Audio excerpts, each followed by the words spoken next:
Hello everyone, happy evening and greetings to you all. Welcome back to our very exclusive and special video content on the unconventional English masterclass where we discuss the various exceptions that do exist in our English grammar area of testing. So we can say that English grammar rules gets deviated here, right? So let us master those exceptions and crack the competitive exams like TET, DSC, and other competitive exams, right? So we will discuss the 20 important MCQs where topics of grammar areas of testing with the exceptions. But here in this video, we will slightly touch upon the basic aspects of these exceptions. So here we have the question here. So generally మన students కానీ teachers కానీ since వచ్చిందంటే ఆటోమేటిక్గా అది present perfect continuous టెన్స్గా consider చేస్తారు. మరి ఇక్కడ మనకి ఆన్సర్ తీసుకుంటే దే హ్యావ్ బీన్ ఓనింగ్ అనేది ఇన్కరెక్ట్ ఆప్షన్. ఎందుకంటే ఇక్కడ ఓన్ అనే పదము పొసెసివ్ స్టేటివ్ వర్బ్ అనమాట. సో ఇది మనము ప్రోగ్రెసివ్ సెన్స్లో అంటే కంటిన్యూయస్ టెన్స్లో వాడమన్నమాట. ఇది ఎక్సెప్షన్.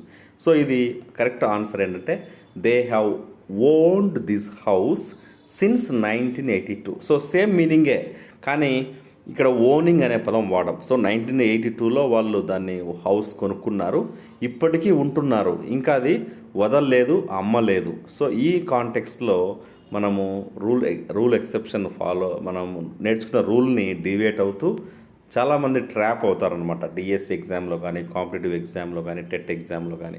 సో ఇది గుర్తుపెట్టుకోండి, దే హ్యావ్ ఓన్డ్. ఇలాంటి వర్బ్స్ చాలా ఉన్నాయి. లైక్, అండర్స్టాండ్, బిలీవ్, పర్సీవ్, ఇలాంటి వర్బ్స్ని మనం లవ్. సో ఐఎమ్ లవింగ్ అనం, I love. I'm loving McDonald quotation ఉంటుంది, ఓకేనా. ఐఎమ్ అండర్స్టాండింగ్ అంటాం, సో అనం ఐ అండర్స్టాండ్ అంటాం. So do you understand my grammar point? Are you understanding అనేది ఇన్కరెక్ట్. సో ఇది next, he sitting dash arm chair. So అందరూ ఇక్కడ ట్రాప్ అవుతారనమాట, ఆన్ పెట్టేస్తారు. సో ఎప్పుడైతే క్లోజ్డ్ పొజిషన్లో ఉంటామో అప్పుడు అది ఇన్ వాడతాం అనమాట. He sitting in arm chair. So ఇక్కడ అదేవిధంగా the birds are sitting dash tree అన్నప్పుడు ఇక్కడ మొత్తం ట్రీగా తీసుకుంటే ఇన్ పడతాం. అదే ఒక కొమ్మ మీద ఉన్నప్పుడు on branch of a tree. So ఇలాంటి ఎక్సెప్షన్స్ మనం ఈ యొక్క వీడియోలో క్లియర్ కట్గా, ఇప్పుడు మనము సఫిక్సెస్ తీసుకుంటే మనకి లుగుబ్రియస్ అనే వర్డ్ ఇచ్చారనమాట. మనకు తెలీదు లుగుబ్రియస్ ఓయుఎస్ అనేది. So despite his lugubrious demeanour he had kind heart. So you don't know what lugubrious means, decode it. So మనం ఇక్కడ poison, poisonous, full of poison. అదేవిధంగా ఇక్కడ poisonous dangerous, full of danger, injurious, tending to injure, glamorous, full of charm. మరి lugubrious అంటే ఏమో మీరు guess చేయండి end of the వీడియోకి, సో దట్ ఈ ట్రాప్ అనేది మాకు అర్థమవుతుంది. అదేవిధంగా ద ఎబిలిటీ ఫ్యామిలీ, ఇక్కడ అందరూ అడోరబుల్, లెజిబుల్, క్రెడిబుల్, ఫ్లెక్సిబుల్. మామూలుగా కేపబుల్, ఏబుల్ అనేది మనం తీసుకుంటాం. ఇక్కడ ఏబిఎల్ఈ, ఐబిఎల్ఈ చూడండి. ఇక్కడ able to read and able to adore, able to believe. So ఈ ఏబిఎల్ఈ, ఐబిఎల్ఈ యొక్క సఫిక్స్ అనేది విత్ ఎగ్జాంపుల్స్తో మనం తెలుసుకుంటున్నాం. సో మనం చివరికి వస్తే the origin and nature family తీసుకుంటే న్యాచురల్, యూరోపియన్, పాపులర్, సోలార్. ఈ meaning relation nature, Europe, people, sun. ఈ యొక్క ట్రాపింగ్ అనేది మనం గుర్తుపెట్టుకుంటే ఈజీగా మనం ఈ యొక్క సఫిక్సెస్ అనేది అర్థం చేసుకోవచ్చు. The traps don't get fooled. So ఇక్కడ benevolent, intelligent, ben plus ol plus ENT, well meaning. So ENC వస్తే intelligence, example intelligent, state, quality. Ish ఇక్కడ సెల్ఫిష్. ఇట్లా మనం లుగుబ్రియస్ వస్తే లుగుబ్ర్ అనేది రూట్ వర్డు, ఐఓఎస్ అనేది సఫిక్స్. సో ఇంతకుముందు మనం ఓయుఎస్ తీసుకున్నాం, ఇక్కడ ఐఓఎస్ అనేది గుర్తుపెట్టుకుంటే ఇది ఫుల్ ఆఫ్ సాడ్నెస్ అనమాట, tending to. So mournful, sad, full of sadness, మౌన్ఫుల్గా చెప్పుకుంటాం. సో ఈ విధంగా మనకి OUS family, the family and the ట్రాప్స్ని మనము సఫిక్సెస్లో తెలుసుకున్నాం. నెక్స్ట్ స్పెల్లింగ్ సంబంధించి the trickiest part of English language learning and teaching is knowing the accurate spellings of these words. So ఒకసారి చూడండి, అకామిడేషన్లో CCM, ఈ రిసీట్, పర్సీవ్, రిసీవ్లో CI, అదే అచీవ్, బిలీవ్, అదేవిధంగా రిలీవ్ అందులో రివర్స్ వస్తుంది. సో మెయింటెనెన్స్, ఇక్కడ మెయింటెనెన్స్ నౌన్గా తీసుకుంటే TN వస్తుంది, కానీ మెయింటైన్ వర్బ్గా తీసుకుంటే TI వస్తుంది. సపరేట్, సో SEP కాదు, SEPAR, separate. Embarrass, EMBARRAS. Millennium, NNN గుర్తుపెట్టుకోండి. కన్సైన్స్, సైన్స్లో derived from conscience. Next privilege, IIE గుర్తుపెట్టుకోండి. వ్యాక్యూమ్లో WU వస్తుంది, VACUM. WC అని గుర్తుపెట్టుకోండి. ఈ విధంగా ఆంత్రప్రీనర్, సో వెరీ డిఫికల్ట్ వర్డ్ ఇది, టెట్ ఎగ్జామ్ అడగచ్చు. ఆంత్రప్రీనర్, ENTREPRENUR. ఇట్లా మనం ప్యాటర్న్ రికగ్నిషన్కి ఒక కోడింగ్ వేసుకొని మనం స్కెచ్ పెన్తో రాసుకుంటే ఈజీగా ఈ CI rule, vowel swaps, the double letter ట్రాప్స్ని మనము ఈ స్పెల్లింగ్ డీకోడ్ చేయవచ్చు. అదేవిధంగా అడ్వర్బ్ అనేది ఒక వాక్యంలో ఎలా వచ్చినప్పుడు దాన్ని చూస్తాం. సో MPT గుర్తుపెట్టుకోండి. MP ticket, member of parliament ticket రావాలంటే ఎంతో కష్టపడాలి, ఎన్నో క్వాలిఫికేషన్స్ ఉండాలో అది మీకు తెలుసు. జన్జీ, కాక్రోచ్ జనతా పార్టీ వచ్చిన తర్వాత. సో ఇప్పుడు మనకి MPT అంటే ఇక్కడ మేనర్, ప్లేస్, టైం. సో ఈ ఆర్డర్ ఫాలో అవ్వాలి. ఫర్ ఎగ్జాంపుల్ చూడండి, he cried at school yesterday bitterly. ఇలా మీకు ఎగ్జామ్లో అడిగినప్పుడు ఇది రాంగ్ అనమాట. సో మనకి ప్లేస్మెంట్ తీసుకున్నప్పుడు, స్థానం తీసుకున్నప్పుడు అడ్వర్బ్కి ఫస్ట్ మనము మేనర్ చెప్తాం. హీ క్రైడ్ బిట్టర్లీ, చాలా ఏడ్చాడు. ఎక్కడ? Place at school, time yesterday. ఈ యొక్క ఆర్డర్ గుర్తుపెట్టుకోవాలి. MPT అని గుర్తుపెట్టుకుంటే మనం ఈజీగా ఈ యొక్క సెంటెన్స్ ఎర్రర్ని స్పాట్ చేయవచ్చు. నెక్స్ట్ మనకి నౌన్ మాడిఫైయర్స్లో ఫాలో కావాల్సినటువంటి ఇంపార్టెంట్ ఆస్పెక్టు దోసాస్ కాంప్ అర్రే. మళ్ళీ రిపీట్ చేస్తాను, ది దోసాస్ కాంప్ అర్రే. ఇక్కడ దోసాస్ కాంప్, సో దోశ కంపు కొడుతుంది అనుకోండి, గుర్తుపెట్టుకోండి. ఈ దోసాస్ కంప్ అనేది రివైడ్ చేస్తే ఇక్కడ డిటర్మైనర్ గుర్తుపెట్టుకోండి, AN. O stands for opinion, S stands for size, A stands for age, C stands for S stands for age, S stands for shape, size గుర్తుపెట్టుకోండి. C stands for color, S stands for shape, already ఇంకా first వచ్చిన S size. Next O stands for origin, ఇండియనా, సిల్కా, ఇది అమెరికనా, ఆస్ట్రేలియనా అనేది. Next M stands for material and P stands for purpose. ఈ order గుర్తుపెట్టుకుంటే మనం ఏ వాక్యమైనా సరే దాన్ని నౌన్ మాడిఫైయర్గా అంటే ఆర్డర్ ఆఫ్ అడ్జెక్టివ్స్గా చేయవచ్చు. చూడండి, she bought beautiful small wooden table. So మనం దీన్ని తీసుకుంటే డిటర్మైనర్ ఫస్ట్ A వచ్చింది, తర్వాత ఒపీనియన్ బ్యూటిఫుల్ అందమైనది, సైజ్ స్మాల్, తర్వాత మెటీరియల్ వుడెన్, దెన్ టేబుల్, లాస్ట్లో నౌన్ వచ్చింది. సో ఇట్లా ఎన్ని అడ్జెక్టివ్స్ ఇచ్చినా సరే మనం దీన్ని ఈ ఆర్డర్లో గుర్తుపెట్టుకుంటే రాయవచ్చు. Next Lakshmi wore a beautiful long red. Lakshmi wore ధరించడం, wore a beautiful long red silk dress. So ఈ యొక్క దోసాస్ కాంప్ ప్రిన్సిపల్ ద్వారా, ఫార్ములా ద్వారా ఈ ఆర్డర్ ఆఫ్ అడ్జెక్టివ్స్ని మనం ఎంత పెద్ద వాక్యం ఇచ్చినా ఈ దీంట్లో మనము ఆర్డర్ ఆఫ్ అడ్జెక్టివ్స్ ఫాలో అవ్వచ్చు, right. Next the unreal past, చాలామందికి ట్రాప్ అయ్యేది ఇక్కడే. చూడండి, విష్ ప్లస్ V2 వర్ వచ్చినప్పుడు I wish I knew the answer, నాకు తెలిసి ఉంటే అంటే I don't know the answer, grammar required. తర్వాత I'm if I were a bird, నేను పక్షి అయితే means I'm not a bird. If plus V2 condition 2. Then as if as though plus V2. He speaks as if he were intelligent. చూడండి ఇక్కడ simple present tense వస్తూ ఉంది. ఈ was not intelligent అనేది గుర్తుపెట్టుకోవాలి. Would rather, I prefer you fly. I prefer you fly అంటే I would rather you went by air అనే meaning the unreal past గుర్తుపెట్టుకున్నాం. Next the delayed action time line. So ఇది మనకి examination point of view చాలా చాలా చాలా important.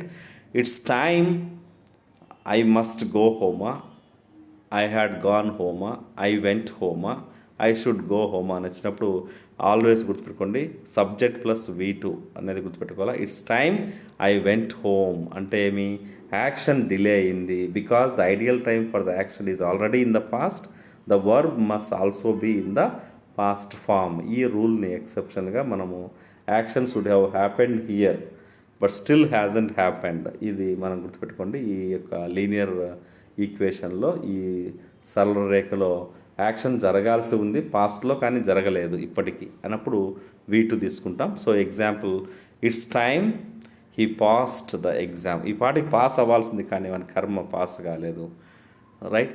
It's time he should have got married అన్నప్పుడు it's time he got married. పెళ్ళి చేసుకోవాల్సి ఉంది, ఇప్పటికి అయిపోవాల్సింది కానీ యాక్షన్ డిలే అయింది. సో ఇట్స్ టైమ్ అనేది మనకు ట్రిగ్గర్, ఇది ఇండికేషను. ఈ యొక్క ఇండికేషన్ ద్వారా మనం గుర్తుపెట్టుకున్నాం. ఇది next future proof present. So ఇక్కడ ఫ్యూచర్ టెన్స్ విల్ షెల్ వచ్చినప్పుడు ఈ యొక్క adverbials till, as soon as, before, after, when, while, if, unless వచ్చినప్పుడు సింపుల్ ప్రజెంట్ టెన్సే ఉండాలి. So wait here till I will return అనకూడదు, wait here till I return. I won't go out if it will rain అనకూడదు, I won't go out if it rains అనేది మనం simple present టెన్స్గా తీసుకున్నాం. ఈ trap next very important question tag decision tree. So subjects, pronouns ఇక్కడ తీసుకుంటే మనకి look at the subject of the statement. ఇక్కడ దేర్తో స్టార్ట్ అయింది అనుకోండి. For example, there are some girls. So end with there, aren't దేరే అనాలి, సబ్జెక్ట్ లేదని చెప్పేసి కన్ఫ్యూజ్ కాకూడదు. అదేవిధంగా వన్ మస్ట్ రెస్పెక్ట్ ఎల్డర్స్. మనం ఎక్సెప్షన్స్ మాట్లాడుతున్నాం. మనం దీన్ని మీరు క్వశ్చన్ ట్యాగ్ గురించి ఆల్రెడీ తెలిసిన వాళ్ళకి మాత్రమే ఇది అప్లికబుల్ అవుతుంది. సో వన్ మస్ట్ రెస్పెక్ట్, ఎవరైనా సరే పెద్దవాళ్ళని గౌరవించాలన్నప్పుడు మజంట్ వన్, మజంట్ వర్బ్ తీసుకుంటాం, వన్ అట్లే ఎండ్ అవుతుంది. అదే వన్ ఆఫ్ వచ్చినప్పుడు ఒకటే కాబట్టి మనం ఎండ్ విత్ ఈటీ. సో క్వశ్చన్ ట్యాగ్లో ఈజింట్ ఇట్ వస్తుంది. One of the boxes is open. ఎన్నో బాక్సెస్ ఉన్నాయి, ఒక బాక్స్ అయితే ఓపెన్లో ఉంది. ఈజింట్ ఇట్ అని మనము క్వశ్చన్ ట్యాగ్ కన్ఫర్మేషన్ అడుగుతున్నాం. Next no one, every one వచ్చినప్పుడు ప్లూరల్ వర్బ్ వస్తుంది. Every one appreciates him. Okay, doesn't they అనకూడదు, ఇక్కడ డోంట్ దే అనాల. అదేవిధంగా నో వన్ ఈజ్ ఆబ్సెంట్ అన్నప్పుడు డోంట్ దే అనేది మనం ఇక్కడ గుర్తుపెట్టుకోవాలి. Next question tag decision tree ఇక్కడ తీసుకుంటే V2 హెల్పర్ ఎగ్జాంపుల్ కట్ వచ్చినప్పుడు V2 వచ్చినప్పుడు డిడింట్ అనేది మనం గుర్తుపెట్టుకోవాలి. యూస్ టు ప్లస్ V1 వచ్చినప్పుడు డింట్ అనేది గుర్తుపెట్టుకోవాలి. అదే యూస్ టు ప్లస్ బి వచ్చినప్పుడు వాజంట్ లేదా వరంట్, ఇది గుర్తుపెట్టుకోవాలి. నెక్స్ట్ టూ క్లాజెస్ ఉన్నప్పుడు ఇక్కడ మెయిన్ సబ్జెక్ట్ ఐ కామా వి వచ్చినప్పుడు subordinate class, main subject anything else వచ్చినప్పుడు ద మెయిన్ క్లాస్. ఈ విధంగా మనము use to plus win, I use to sing అన్నప్పుడు పాస్ట్ టెన్స్ వాడాలి. అదే V2 వచ్చినప్పుడు పాస్ట్ టెన్స్ వాడాలి. కానీ యూస్ టు ప్లస్ బిది వచ్చినప్పుడు వాజ్ లేదా వరంట్ గుర్తుపెట్టుకోవాలి. నెక్స్ట్ మనకి ఈ యొక్క ఆల్ MCQs విత్ ఎక్సెప్షన్స్ నేను మళ్ళీ సపరేట్ వీడియో చేస్తాను, ఎందుకంటే ఇది రీజనింగ్ విత్ జస్టిఫికేషన్ చేయాలి. సో ఈ విధంగా మనకి గ్రామర్ రూల్స్ డీవియేట్ అవుతాయి, ఎక్సెప్షన్స్ ఉన్నాయి ఇంగ్లీష్లో. ఈ మాత్రం నేర్చుకుంటే ఏ కాంపిటేటివ్ ఎగ్జామ్లో అయినా మనము ట్రెడిషనల్గా నేర్చుకున్న దాన్ని అన్కన్వెన్షనల్గా డీకోడ్ చేసి చేయవచ్చు. సో ఇలాంటివి నేను నెక్స్ట్ వీడియోలో ఈ ఎగ్జాంపుల్స్ ఇవన్నీ ఎక్స్ప్లెయిన్ చేస్తాను. So please stay tune and do subscribe to our channel. So next imperative సంబంధించి పొలైట్ రిక్వెస్ట్ వచ్చినప్పుడు క్వశ్చన్ ట్యాగ్ చూడండి. Close the door positive, asking nicely, won't you. Direct order starting with don't వచ్చినప్పుడు will you. చూడండి ఇక్కడ positive అడిగినప్పుడు close the door, won't you అన్నాము. అదే direct order starting with don't అన్నప్పుడు విల్ యూ, అదే ఆఫరింగ్ ఆర్ సజెస్ట్ వచ్చినప్పుడు would you please take a seat, would you. So offering చేసినప్పుడు వుడ్ యూ వస్తుంది. ఇది క్వశ్చన్ ట్యాగ్ సంబంధించి. Next the law of equivalent comparison. So ఇది చాలా గుర్తుపెట్టుకోవాలి.